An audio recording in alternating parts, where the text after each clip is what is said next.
NDA கூட்டணி மிகப்பெரிய ஒரு கூட்டணியாக மெகா கூட்டணியாக அமைந்ததற்கு காரணமாக திமுக மறுபடியும் வீட்டுக்கு அனுப்பப்படும் அப்படின்ற விதமா ஒரு மிகப்பெரிய ஒரு களம் சூடுபிடிக்க ஆரம்பிச்சிருக்கு. திரு எடப்பாடி பழனிசாமி அவர்கள் மிகச்சிறந்த ஆளுமையாக செயல்பட்டு ஒரு நல்ல சிறப்பான வலுவான ஒரு கூட்டணியை அமைத்திருக்கிறார் தான் சொல்லணும். இப்போ வரைக்கும் திமுக கூட்டணி இன்னும் கன்ஃபர்மேஷனே ஆகாத மாதிரி இருக்கு. சட்டமன்றத்துல பல விஷயங்களை தமிழ்நாடு எந்த அளவுக்கு முன்னேறிக்குன்னு முதல்வர் அவர்கள் குறிப்பிட்டு சொல்லியிருக்காரு. இந்த ஆட்சியில மட்டும் தமிழ்நாடு வளர்ந்துடல. கடந்த 10 ஆண்டுகள் அதிமுகவுடைய ஆட்சி இருக்கு. நிறைய திட்டங்கள் அறிவிச்சுட்டு விளம்பர மாடலுக்காக பண்ணிட்டு இருக்காங்கல்ல. ஒரு திட்டமிடுதல் இல்லாம, நிர்வாகத்திறன் இல்லாம, கடன்ல 75,000 கோடிக்கு மேல வட்டி கட்டுறோம். அப்ப இதையெல்லாம் ஒட்டுமொத்தமாக நாம பார்க்கும்போது இவங்க ஒரு இன்னைக்கு விவசாயி மேலேயே குண்டாஸ் போடக்கூடிய ஆட்சியா திமுக இருக்கு. 4.5 லட்சம் கோடி கடன் வாங்கியிருக்கீங்க. அதுல எவ்வளவு மூலதன செலவு செஞ்சீங்க அப்படின்னா 1.5 லட்சம் கோடி தான் பண்ணிருக்கீங்க. அப்ப மிச்சம் என்ன ஆனிச்சு? குடும்ப ஆட்சி தவறில்லதாம்மா, திறமைசாலியா இருந்தா பரவாயில்ல. இவங்க திறமையே இல்லாம தந்தார் கிடுகிடுன்னு அவரை துணை முதல்வர் ஆக்கணும் அப்படிங்கிற நோக்கத்துக்காகவே அவங்க ஆட்சிக்கு வந்தது மாதிரி அவங்கள உருவாக்குறது. அவர்களுடைய சின்ன பிள்ளை கூட, வாரிசு கூட 2 கோடியில கார் வச்சிருக்காங்க. உங்களால வச்சுக்க முடியும்?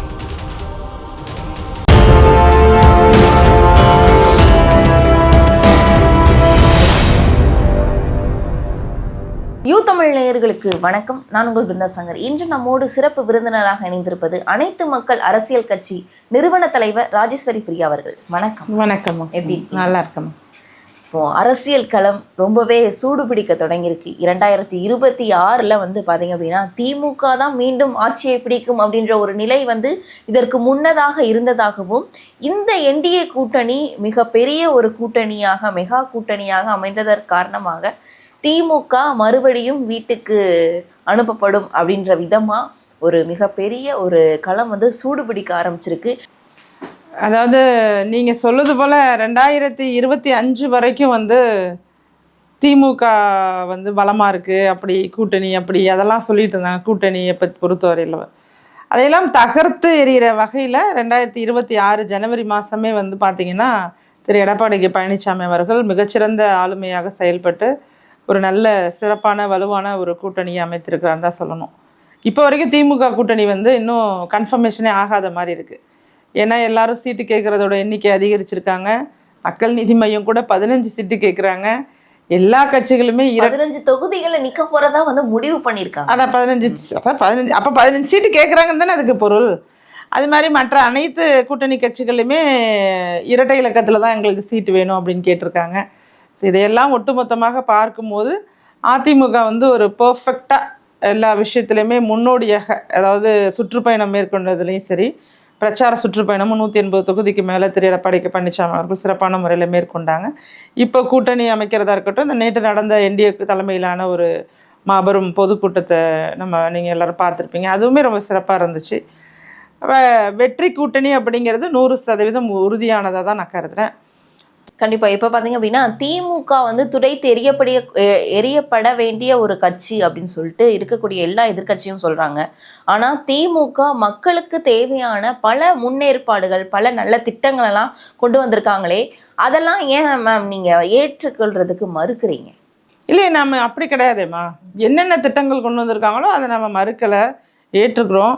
சரியான முறையில் நீங்கள் அதை இப்போ எடுத்துக்காட்டுக்கு உரிமை தொகையை எடுத்துக்குவோம். 1000 ரூபாய் அனைவருக்கும்னு சொன்னீங்க. அந்த இடத்துல திடீர்னு தகுதி அப்படின்னு சொல்லி கொண்டு வந்துட்டீங்க. அதை முழுமையாக நிறைவேற்றலை. நாங்கள் எதையுமே தடுக்கலையே. நியாயமாக மக்களுக்கு சேர வேண்டிய உரிமைகளை மீட்டெடுக்க வேண்டும் அப்படிங்கிறதான் எங்களுடைய நோக்கம். இப்போ நாங்கள் அவங்களோட திட்டங்களை எதிர்க்கிறது எங்களுக்கு வேலை கிடையாது. மக்களுக்கு இதெல்லாம் சென்றடையலைங்கிறது எங்களுடைய அந்த வருத்தத்தை நாங்கள் தெரிவித்து தானே ஆகணும். இப்போ நீங்கள் உரிமை தொகையே எந்த நிதியிலேருந்து கொடுக்குறாங்க? ஆதி திராவிட நல நிதியிலேருந்து எடுத்து, அந்த ஃபண்ட்லேருந்து எடுத்து கொடுக்குறாங்க. அப்போ நீங்கள் ஒரு தரப்புக்கு கிடைக்க வேண்டியவற்றை எடுத்து தான் நீங்கள் இதை பயன்படுத்த முடியுது. ஒரு வருவாயை உயர்த்தி, இதற்கான வருவாயை நீங்கள் உருவாக்கி அதன் மூலமாக கொடுக்க முயற்சி செய்தீங்கன்னா செய்யலை. அப்போ எங்களுடைய கேள்விகள் ஒவ்வொன்றுமே நியாயமானவையாக தானே இருக்குது. 4.5 லட்சம் கோடி கடன் வாங்கியிருக்கீங்க. அதில் எவ்வளோ மூலதன செலவு செஞ்சீங்க அப்படின்னா 1.5 லட்சம் கோடி தான் பண்ணியிருக்கீங்க. அப்போ மிச்சம் என்ன ஆணுச்சு? அது எங்கே போணுச்சு? அதற்கு தான் இன்னைக்கு வந்து ஒரு பதிலடி கொடுக்குற விதமா சட்டமன்றத்துல வந்து பல விஷயங்களை தமிழ்நாடு எந்த அளவுக்கு முன்னேறிக்குன்னு முதல்வர் அவர்கள் குறிப்பிட்டு சொல்லியிருக்காரு. என்ன முன்னேற்றம் அப்படிங்கிறதுமா, நீங்க ஒரு நாட்டிலேயே அதிக தொழிற்சாலை கொண்ட மாநிலம் வந்து தமிழ்நாடு அப்படின்னு சொல்லியிருக்காங்க. அது இல்லாம துப்பாக்கி தயாரிக்கும் நிறுவனங்கள்ல இப்போ ஸ்டார்ட் அப்ல இருக்கக்கூடியது தமிழ்நாடு அப்படின்னு சொல்லியிருக்காங்க. இந்த மாதிரியான நிறைய பல முன்னேற்றங்களை தமிழ்நாடு சாதிச்சுட்டு வருது. இந்த முன்னேற்றங்கள்னு சொல்றீங்கல்ல, இந்த முன்னேற்றங்கள்னால பலனடைஞ்சவங்க எவ்வளவு அப்படிங்கிற எண்ணிக்கையை தான் நாம கேட்டோம்.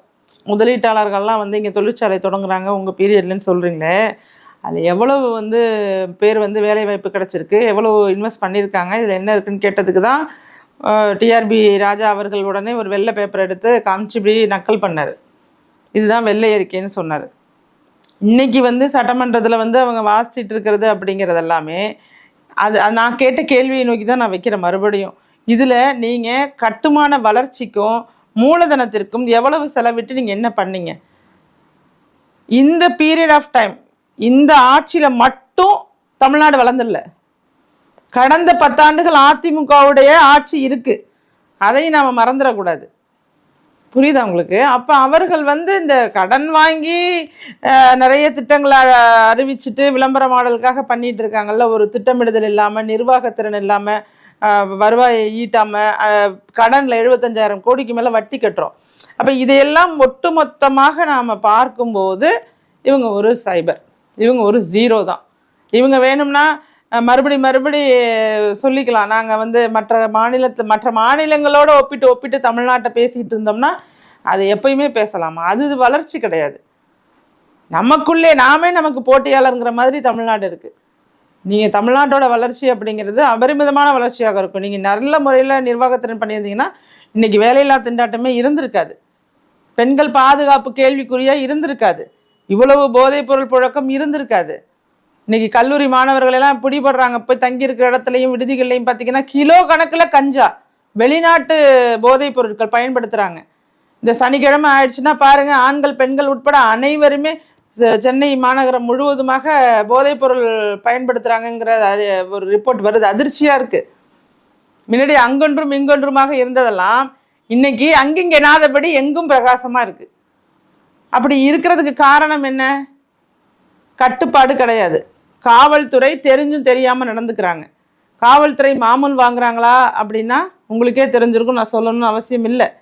நமக்கே இவ்வளவு தெரியுதுங்கும் போது ஒவ்வொரு ஊர்லேயும் ஒவ்வொரு இடத்துலையும் எந்தெந்த இடத்துல கஞ்சா வந்து இறங்குது, எத்தனை மணிக்கு எங்கே வரும், எந்த பஸ் ஸ்டாண்டுக்கு வரும், எந்த ட்ரெயின் ஸ்டேஷன் வரும், எந்த ரயில்வே ஸ்டேஷன் வரும், எந்த இடத்துக்கு போகுது, இப்படி ஒட்டுமொத்தமாக அனைத்து செய்திகளையும் தெரிந்தவர்கள் காவல்துறையினர். சரிங்க மேம். அப்படி பார்த்தா இதற்கு முன்னாடி ஆண்ட கட்சி, அதாவது அதிமுக, அவர்களுடைய பீரியட்லயுமே இந்த மாதிரியான கரெக்டா அதைத்தாமா நான் சொன்னேன். இது காலமாக உள்ள பிரச்சனையாக எப்படி இருந்ததுன்னா சதவீதத்துல குறைவா இருந்துச்சு, இன்னைக்கு 300 மடங்கு அதிகமா இருக்குமா?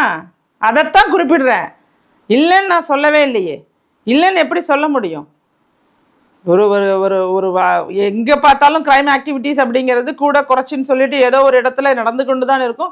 ஜீரோ கிரைம் அப்படிங்கிறத ஏற்படுத்தணும்னா அதுக்கு இன்னும் நம்மளுடைய ஆட்சி முறையில் நிறைய மாற்றங்கள் வரணும். புதிய சிந்தனையும் புதிய அரசியலையும் இளைஞர்கள் மத்தியில் எடுத்துகிட்டு போகணும். அப்போ தான் நம்ம வந்து அந்த ஜீரோ கரப்ஷன், அந்த ட்ரக்ஸ் ஃப்ரீ கண்ட்ரி இந்த மாதிரிலாம் உருவாக்கணும்னா அதுக்கு இளைஞர்களுடைய ஒத்துழைப்பும் தேவை. என்னை போன்றவர்கள் இன்னும் பலர், இன்னும் அரசியலில் நிறைய பேர், நிறைய செயல்பாட்டாளர்களாக வந்து இந்த நாட்டை எப்படியாவது மாற்றி அமைக்கணும், சீரமைக்கணுங்கிற எண்ணத்தோட செயல்பட தயாரா இருக்கும். அந்த மாற்றம் விரைவில் வரும். கண்டிப்பா மேம். நீங்க சொல்ற மாதிரியான மாற்றங்கள் விரைவில் வரும்னு ஒவ்வொரு முறையும் வந்து ஒவ்வொருத்தவங்களும் சொல்லிட்டு இருக்காங்க. ஆனா அதற்குண்டான ஏற்பாடுகள் நடக்குதா அப்படின்னா ஒரு மிகப்பெரிய ஒரு கேள்விக்குறியா தான் இருக்கு. அந்த மாதிரியான ஏற்பாடுகள் நடக்குதா? இளைஞர்களுடைய மனநிலை இப்போ எப்படி இருக்குது? ஏன்னா இளைஞர்கள் வந்து மாற்று வேணும் அப்படின்னு நினைக்கக்கூடிய ஒரு இடத்திற்கு இப்ப தள்ளப்பட்டிருக்காங்க. ஏன்னா இந்த ஆட்சி வந்து சரிவர செயல்படலை அப்படின்னு நம்ம சொல்றோம் இல்லையா? சோ அப்போ இந்த மாதிரியான கிரைம்கள் நடக்கக்கூடிய விஷயங்கள்ல இருந்து அப்ப இளைஞர்கள் வந்து அதுல வெளிப்படணும் அப்படின்னு நினைக்கக்கூடிய இளைஞர்களும் இருக்கிறாங்க. சோ அந்த இளைஞர்களுக்கெல்லாம் முன்னேற்பாடுகள் என்ன நடந்திருக்கு மேம் இப்ப வரைக்கும்? இப்ப மாற்று வேணும் அப்படிங்கிற இடத்துல என்ன மாதிரியான மாற்று வேணும்னு நினைக்கிறோம் அதே இளைஞர்கள். அந்த என்ன மாதிரியான மாற்று வேணுங்கிற இடமே தெரியாம இளைஞர்களை வச்சிருக்கிறாங்கல்ல, அதுதான் தவறுங்கிற. மாற்று அப்படிங்கிறது என்னங்கிறத புரிஞ்சு நடந்துக்கணும். இன்னைக்கு என்னென்னலாம் ஆட்சி முறையில் பிரச்சனைகள் இருக்குது, இன்னைக்கு ஒவ்வொரு துறை சார்ந்தும் என்ன விதமான போக்கு கடைபிடிக்கப்படுது, எழுதப்படாத ரூல்ஸ். நீங்கள் இவ்வளவு கொடுத்தாதான் உங்களுக்கு இது கிடைக்கும், ஒரு சான்றிதழ் கிடைக்கும், நீங்கள் இவ்வளவு கொடுத்தாதான் உங்களுக்கு அப்ரூவல் கிடைக்கும், நீங்கள் இவ்வளவு கொடுத்தாதான் உங்களுக்கு லைசன்ஸ் கிடைக்கும், பர்த் சர்டிஃபிகேட்லேருந்து டெத் சர்டிஃபிகேட் வரைக்கும் உங்களுக்கு ஏதாவது ஒன்று கொடுக்கணும் அப்படிங்கக்கூடிய ஒரு நிலை இன்னைக்கு உருவாகி இருக்குல்ல. இதை அகற்றணும் அப்படின்னு சொன்னால் அதற்கு இளைஞர்கள் மத்தியில் அவேர்னஸ்னால் எப்படி வரணும்னு இருக்குல்ல.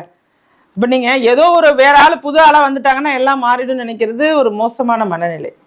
கண்டிப்பாக அது நடக்காது. நீங்கள் கம்பேர் தான் பண்ணணும். சென்ற ஆட்சி திரு எடப்பாடி கே பழனிசாமி அவர்கள் ஆட்சியில் மக்கள் பாதுகாப்போடு எப்படி இருந்தாங்க, விவசாயிகள் எப்படி அவங்களுக்கு தேவையானவற்றை பெற்றாங்க, இந்த கம்பேரிசன் வேணும். இன்னைக்கு விவசாயி மேலேயே குண்டாஸ் போடக்கூடிய ஆட்சியாக திமுக இருக்குது. பட்டியலின மக்களுக்கு எவ்வளவோ நன்மைகள் அதிமுக ஆட்சி காலத்தில் செய்யப்பட்டது, அவர்களுக்கான மரியாதையை கொடுத்தாங்க. இன்னைக்கு இவங்க வேங்கை வயல் விஷயம் உட்பட பல இடங்களில் பட்டியலினத்தவருடைய மனதை புண்படுத்தும் வகையில் தான் இந்த ஆட்சி நடந்திருக்கு. மேடையில் உட்காந்துருந்த ஒரு அம்மாவை கூட நீ எஸ்சி தானம்மா அப்படின்னு ஒரு அமைச்சர் கேட்டார், முன்னாள் அமைச்சராக இருக்கக்கூடியவர். அதனால கம்பேர் தான் பண்ணணும். கம்பேர் பண்ணி நீங்கள் அதுலேருந்து பெஸ்ட்டு ஆட்சி எதுன்னா நிச்சயமாக திரு எடப்பாடி கே பழனிசாமி அவர்கள் 7.5% இடஒதுக்கீடு கொடுத்தாங்க. அரசு பள்ளி மாணவர்களுக்கு அது பெரிய உதவியாக இருக்குது. இன்றைக்கி மருத்துவக் கல்லூரியில் போய் மருத்துவர்களாக ஆகுறாங்கன்னா அவங்க ஒரு காரணமாக இருந்திருக்காங்க. அதே டிஎம்கே என்ன பண்ணிச்சு, நீட்டுக்கு ஒரு ரகசியம் தெரியும்னு பொய் சொல்லி கையெழுத்து போட்டுருவோம் அப்படின்னு முதல் கையெழுத்து அதுக்கு தான் போடணும்னு பொய் சொல்லி ஆட்சிக்கு வந்தாங்க.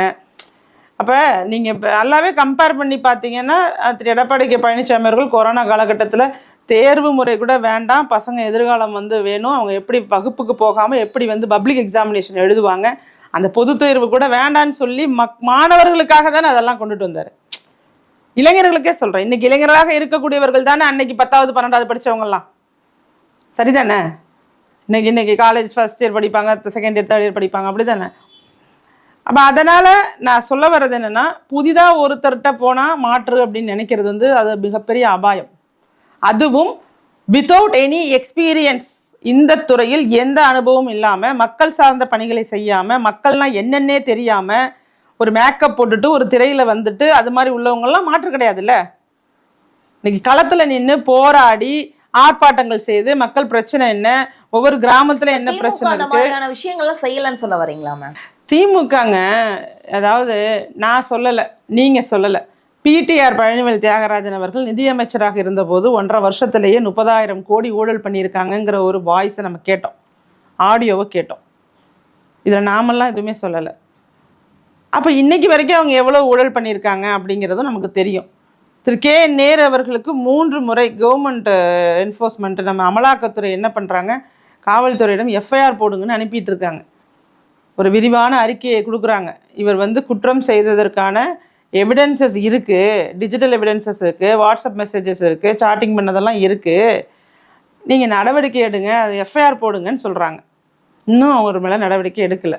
அதுவும் சாதாரணமாக இல்லை, 326 கோடி, 1020 கோடி பணியிட மாற்றம் செய்கிறேன்னு, வேலை வாங்கி தர்றேன்னு, டெண்டர் ஒப்பந்தத்தில் ஊழல் இதெல்லாம் பண்ணியிருக்காருன்னு சொல்கிறாங்க.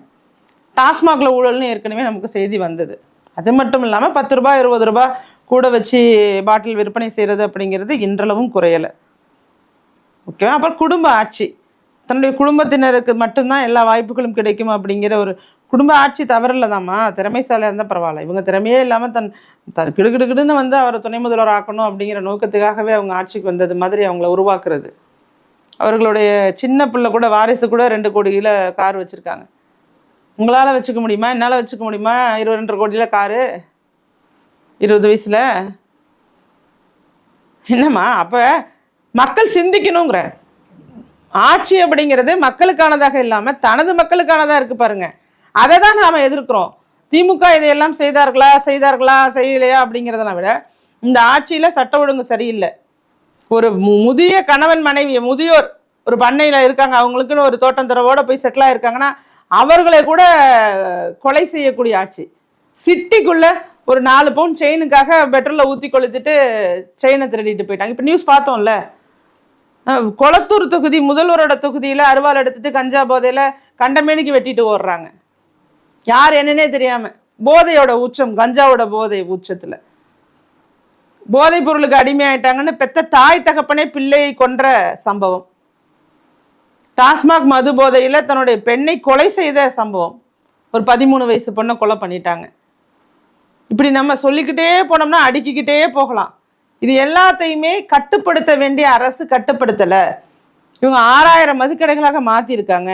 நிறைய பார் லைசன்ஸ் கொடுத்துருக்காங்க. நிறைய பார் லைசன்ஸ் குடியிருப்பு பகுதிகளுக்கு அருகிலேயே கொடுத்துருக்காங்க. நிறைய குடியிருப்புகள் இங்கே பாதிக்கப்பட்டிருக்கு. பள்ளி மாணவ மாணவிகள் பஸ் ஸ்டாப்பில் நிற்க முடியல, கோயிலுக்கு பக்கத்தில் இருக்குது. இது மாதிரி பல விஷயங்கள் இன்னைக்கு மக்கள் ரொம்பவே ஒரு துயரத்தை அனுபவித்து கொண்டு வாழ்ந்து கொண்டிருக்கிறார்கள். அதனால திமுகவை நாங்கள் ஓரங்கட்டணும், எப்படியாவது அவர்கள் இனிமேல் ஆட்சிக்கு வரக்கூடாது அப்படிங்கிறத எங்களை போன்றோர் மக்களுடன் சேர்ந்து முயற்சிக்கிறோம். கண்டிப்பா மேம். இதற்கெல்லாம் முற்றுப்புள்ளி எப்போது வருது அப்படின்றத நம்ம பொறுத்திருந்து தான் பார்க்கணும். இப்போ பார்த்தீங்க அப்படின்னா அதிமுகவுடைய கூட்டணியில மிகப்பெரிய கூட்டணியா அமைஞ்சிருக்கு. அது ரொம்ப சந்தோஷமான விஷயம்னு சொல்லிட்டு அதிமுக பலரும் வந்து சொல்லிட்டு இருக்காங்க. இருந்தாலும் டிடிவி தினகரன் அவர்கள் இந்த கூட்டணிக்குள்ள வர்றதற்கு பாஜக எந்த மாதிரியான குட்டிக்கரண வேலைகள்லாம் பார்த்தாங்க அப்படின்னு ஒரு புறம் இருக்கு. இன்னொன்று, டிடிவி தினகரன் அவர்கள் எடப்பாடி பழனிசாமி அவர்கள் மீது எவ்வளவு விமர்சனங்கள் வைத்தார்கள் அப்படின்ற ஒரு விஷயம், இதெல்லாம் தாண்டி ஒரு கூட்டணியா ஒருங்கிணைந்திருக்காங்க. இந்த கூட்டணி எப்படி சரிவர செயல்படும் 2026 காலத்துல? விமர்சனம் வைக்காத அரசியல்வாதியே இருக்க முடியுமா? இருக்க முடியாதுமா.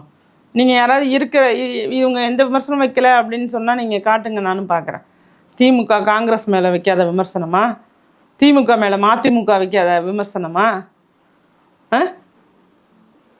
நாகரிகம் கருதி அதை வார்த்தைகளை கூட சொல்ல முடியாதுங்கிற அளவுக்கு இபிஎஸ் அவர்கள் சொல்லியிருக்காங்க.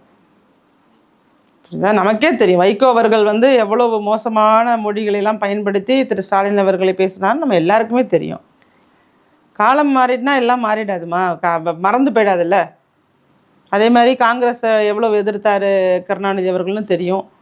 பெண் என்று கூட பார்க்காம இந்திரா காந்தி அம்மையாரை எவ்வளவு கொச்சையான மொழியில் பேசினார் அப்படிங்கிறதும் உங்களுக்கு தெரியும்னு நினைக்கிறேன். செந்தில் பாலாஜி அவர்களை மேடை போட்டு பேசினாருமா முதல்வர் ஸ்டாலின், பொது மேடையில பேசினாரு. நாங்க ஆட்சிக்கு வந்த உடனே அவர் மேலதான் முதல் நடவடிக்கை எடுப்போம்னு. இன்னைக்கு மேடையில என்ன பேசுறாரு? திமுகவுடைய மிகப்பெரிய சக்தியே செந்தில் பாலாஜி தானே பேசுறாரு. இப்ப இதையெல்லாம் என்னம்மா செய்யறது? அதனால அரசியல் அப்படிங்கிறது வந்து ஒரே மாதிரியான முடிவு, ஒரே மாதிரி நிலைப்பாடு, ஒரே எதிரி அதெல்லாம் கிடையாது. மாறி மாறி வரும். அதெல்லாம் மொத்தமாக மக்களுக்கு அவங்க எப்படி இருக்காங்கங்கிறத நோக்கி தான் நம்ம பார்க்கணுமே தவிர இது எல்லாம் ஒரு கூட்டல் கழித்தல் கணக்குகள் போல இது ஒரு தேர்தலுக்காக ஒரு கூட்டணிகளாக மாறி மக்கள் நலத்திற்காக செயல்பட வேண்டும்னு சொல்லி எல்லாவற்றையும் மறந்து மக்கள் முக்கியங்கிற இடத்துக்கு வரும்போது அதை நம்ம வந்து விமர்சிக்க வேண்டிய அவசியம் கிடையாதுன்னு நினைக்கிறேன். எதிர்கட்சிகள் அதை விமர்சிக்கிறாங்க அப்படின்னு சொன்னால் அவங்களோட இயலாமை, பயம், தோல்வி பயம், அச்சத்தினால அவங்க விமர்சிக்கலாம். ஆனால் அது அவங்க பயந்தாலும் என்டிஏ கூட்டணி வெற்றி பெற போகிறது வந்து 100% உறுதியாயிட்டு. கண்டிப்பா இப்போ என்டிஏ கூட்டணி வெற்றி பெறும் நீங்க சொல்றீங்க. இப்ப இருக்க கூட்டணியில இருக்கக்கூடிய அவர்கள் கட்சிக்குள்ளேயே வந்து 2 பிரிவினரா இருக்காங்க. இப்ப அன்புமணி ராமதாஸ் அவர்களை எடுத்துக்கோங்க. இப்ப ராமதாஸ் அவர்கள் வந்து திமுகவுடைய ஆட்சி நல்லா இருக்கு அப்படின்னு சொல்லக்கூடிய ஒரு நிலை வந்திருக்கு. இப்ப அன்புமணி ராமதாஸ் அவர்கள் என்டிஏ கூட்டணிக்குள்ள இருக்காங்க. இவர்களுடைய இந்த வேற்றுமையே வந்து என்டிஏ கூட்டணியை பாதிக்கக்கூடிய ஒரு விஷயமா வருங்காலத்துல மாற வாய்ப்பு இருக்காம? இல்லைங்க, அது அவங்களுடைய உட்கட்சி பிரச்சனையாக மாறிட்டு. இந்த உட்கட்சி பிரச்சனைக்குள்ள ஏன் எல்லாராலையும் ரொம்ப தெளிவாக எதுவும் நம்ம வெளிப்படையாக பேச முடியலன்னா அவங்க அப்பா மகன் அவர்களுக்குள்ள என்ன வேணாலும் பிரச்சனை இருக்கலாம். வெளியிலேருந்து யாராலையும் விமர்சிக்க முடியாது. விமர்சித்தாலும் அது சரியாகவும் இருக்காது. அதனால் இது எங்கே மெஜாரிட்டி ஆஃப் த பீப்புள் இருக்காங்களோ அவங்கள ஏற்றுக்கிறது தானுங்க அரசியல். அதன் அடிப்படையில் போகுது. அவங்களுடைய சண்டைகள் கூட நிச்சயமாக முடிவுக்கு வரும். திரு ராமதாஸ் அவர்கள் கூட வந்து என்டிஏ கூட்டணிக்கு வருவதற்கான வாய்ப்பு ஏற்படும்ங்கிறது என்னுடைய அபிப்பிராயம். இப்போ இதற்கு முன்பு இருந்த பாஜக கூட்டணியில் இருக்க அனைத்து தலைவர்களும் நேற்று அந்த பொதுக்கூட்ட மேடையில் இருந்தார்கள். ஒரு தலைவரை தவிர்த்து, அதாவது தேமுதிக பிரேமலதா அம்மையார் அவர்களை தவிர்த்து எல்லாரும் இருந்தாங்க. இந்த தேமுதிக இப்போ வந்து முதற்கட்ட பேச்சுவார்த்தை திமுகவோட கூட்டணிக்கு நடத்தப்பட்டதா சொல்றாங்களே, எந்த அளவுக்கு தேமுதிக அவர்கள் என்டிஏ கூட்டணிக்குள்ள வரதற்கு வாய்ப்பு இருக்கு? ஒருவேளை திமுக கூட்டணிக்கு போனா என்டிஏ கூட்டணிக்கு வீழ்ச்சி எப்படி இருக்கும் நினைக்கிறீங்க? இல்லைம்மா வீழ்ச்சிலாம் ஒன்றும் இல்லைம்மா, எல்லாமே நீங்கள் கணக்குப்படி பார்த்தீங்கன்னாவே இன்றைக்கி வந்து டஃப் ஃபைட்டு தான், 2 பேருக்கும் டஃப் ஃபைட் ஈக்குவலாக போயிட்டு. சொல்லப்போனால் என்டிஏ கூட்டணி வந்து முன்னாடி வந்துட்டு எதிர்ப்பலை இருக்கிறதுனால நீங்கள் வாங்கின ஓட்டுகளின் அடிப்படையில் பார்த்தாலுமே பர்சன்டேஜ் படி பார்த்தீங்கன்னாலும் ஒன்றும் பெரிய டிஃப்ரென்ஸ் கிடையாது. அடிஷ்னலாக அந்த எதிர்ப்பலை அப்படிங்கிறது ஒரு 8லேருந்து ஒரு 10% எதிர்ப்பலை ஆன் த ஸ்பாட்டில் டிசிஷன் மேக்கிங் எடுப்பாங்க. இதுக்கு தான் ஓட்டு போடணும் அப்படின்னு சொல்லி எந்த கட்சியும் சாராதவர்கள் இன்றைக்கி என்ன சூழ்நிலை தமிழ்நாடு இருக்குது அப்படிங்கிறத உணர்ந்து அந்த தேர்தல் அன்னைக்கு நாள் யோசிச்சுட்டு இருப்பாங்க. அந்த சதவீதம் இருக்குது பாருங்கள், அது அப்படியே ஏடிஎம்கேக்கு தான் ஓட்டாக மாறும். அப்படி பார்த்தா கண்டிப்பாக ஏடிஎம்கே வந்து நம்பர் 1ல் இருக்குது, அமோகமான வாய்ப்பு இருக்குது. இப்போ தேமுதிக ஒன் ஆஃப் த ஃபேக்டர் அப்படின்னு சொன்னால் கண்டிப்பாக எல்லாரோட கூட்டணிங்கும் போது எல்லாரோடைய வரவுமே நல்லது தான், வலு சேர்க்கும் தான். அவங்க இன்னும் முடிவெடுக்காமல் இருக்காங்க. அந்த முடிவு என்னங்கிறது அதுக்கு காரணம் எடப்பாடி பழனிசாமி அவர்கள் தான் அப்படின்னு சொல்கிறாங்க. எடப்பாடி பழனிசாமி அவர்கள் இவர்கள் கேட்ட ஒரு சில கண்டிஷனுக்கு வந்து ஒத்துக்கல. அதன் காரணமாக தான் இப்போ திமுக முதற்கட்ட பேச்சுவார்த்தை நடத்தி இருக்காங்க. அதனால தான் இந்த பொதுக்கூட்டத்தில் கூட அவங்க கலந்துக்கல அப்படின்ற ஒரு மாதிரியான தகவல் வருது. இல்லைங்க, அது எல்லாமே சரிதானுங்க. அப்போ அது அவங்களுடைய பேச்சுவார்த்தை, அவங்க எவ்வளோ சீட் ஷேரிங் கேட்டாங்க, எவ்வளோ கேட்டிருக்காங்க, அது வந்து சாத்தியப்படுமா? ஏன்னா நீங்கள் திரு எடப்பாடி கே பழனிசாமி அவர்கள் வந்து சொல்லிவிட்டு அப்புறமா செய்யாமல் இருந்தால் அதுவும் நல்லா இருக்காது. அப்போ அவங்க முதல்ல வாங்க அப்படின்னு சொல்லியிருப்பாங்க, இவங்க முதல்ல இதை கொடுங்கன்னு சொல்லி கேட்டிருப்பாங்க. இது ஜென்ரலாக ஒரு பேச்சுவார்த்தையோடைய தன்மையை நான் சொல்கிறேன். அப்போ அதில் கொஞ்சம் முன்னுக்கு பின் அவங்க ஏதாவது கேட்டு அதில் அடுத்தடுத்த கட்ட பேச்சுவார்த்தையில் சரி செய்யப்படும் நான் நம்புகிறேன். கண்டிப்பாக தேமுதிக என்டிஏ கூட்டணி தான் இடம்பெறுங்கிறது அதுவும் என்னுடைய நம்பிக்கையாக தான் இருக்குது. கண்டிப்பாக பொறுத்திருந்து பார்க்கலாம். 2026 தேர்தல் களம் தொடர்பாக பல்வேறு விவரங்களை எங்களோட பகிர்ந்தமைக்கு நன்றி. நன்றிம்மா.